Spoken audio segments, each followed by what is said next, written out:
Em 1977, o acadêmico Jacob Neusner descreveu um choque intelectual profundo.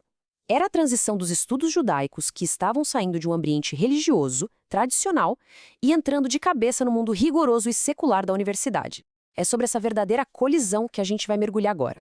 Então, vamos pensar nisso. A grande questão que o Neusner levanta é essa. O que acontece quando um jeito de aprender, baseado na fé, em textos sagrados, bate de frente com um ambiente que exige prova, análise crítica, contexto histórico? É, literalmente, o choque de dois mundos. E para a gente entender bem essa transformação, nosso roteiro vai passar por 6 pontos. Primeiro, como estava o campo naquela época. Depois, o conflito entre esses dois mundos de aprendizado. Aí, a crise de identidade que isso tudo gerou, o novo caminho que foi proposto, o dilema pessoal do estudioso e, no final, a gente vai discutir uma questão maior. Qual é o propósito da universidade? Começando então pelo nosso primeiro ponto. Nos anos 70, os estudos judaicos estavam, digamos, em plena ebulição. Conforme eles foram se estabelecendo nas universidades americanas, ficou claro que faltava um consenso, sabe?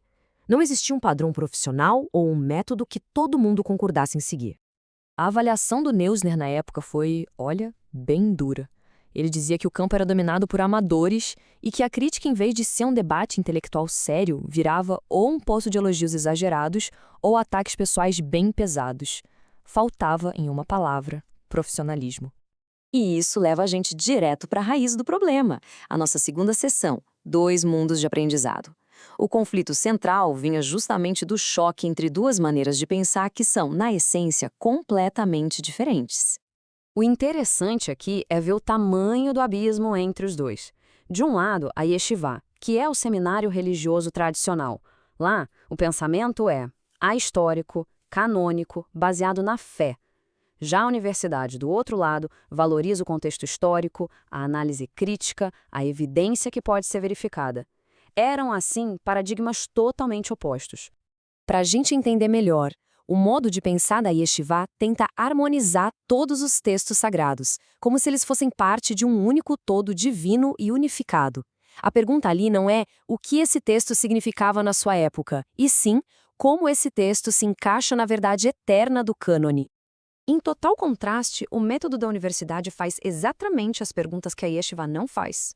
Ele exige que os textos sejam colocados no seu contexto histórico, que sejam analisados de forma crítica, não importa o quão sagrados eles sejam. E isso mostra perfeitamente de onde vinha toda a tensão. Bom, era inevitável. Essa colisão de mundos acabou levando a uma crise de identidade profunda. Os métodos antigos, quando aplicados nesse novo ambiente acadêmico, simplesmente não funcionavam mais. Para descrever o que faltava, Neusner usou um termo-chave: identidade cognitiva. Basicamente, os estudos judaicos ainda precisavam criar uma caixa de ferramentas em comum, com métodos e técnicas que todo mundo no campo reconhecesse. Era isso que define uma disciplina universitária de verdade. E os sintomas dessa crise eram muito claros. A lealdade à tradição acabava muitas vezes atropelando a busca objetiva pela verdade. O debate acadêmico era marcado por extremos, ou se amava ou se odiava um trabalho, sem meio termo. Como Neusner observou com uma certa ironia, a crítica muitas vezes já começava com acusações de insanidade ou de charlatanismo.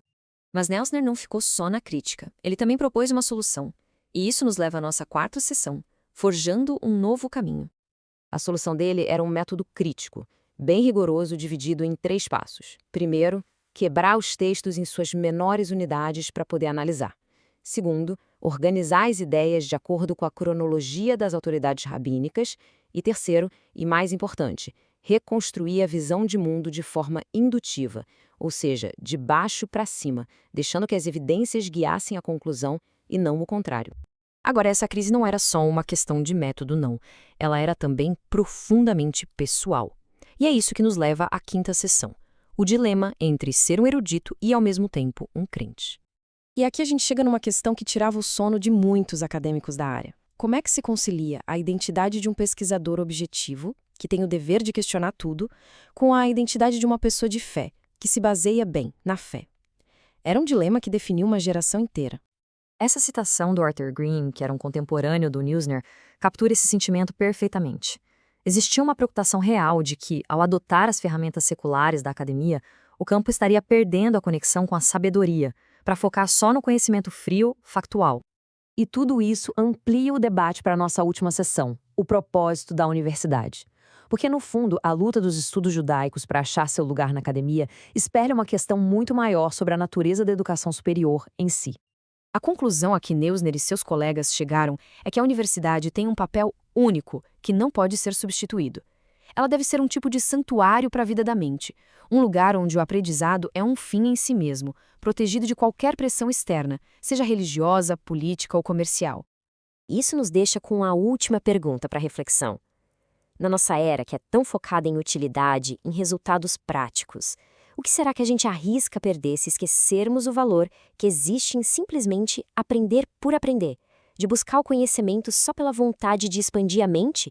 É algo que, com certeza, vale a pena pensar.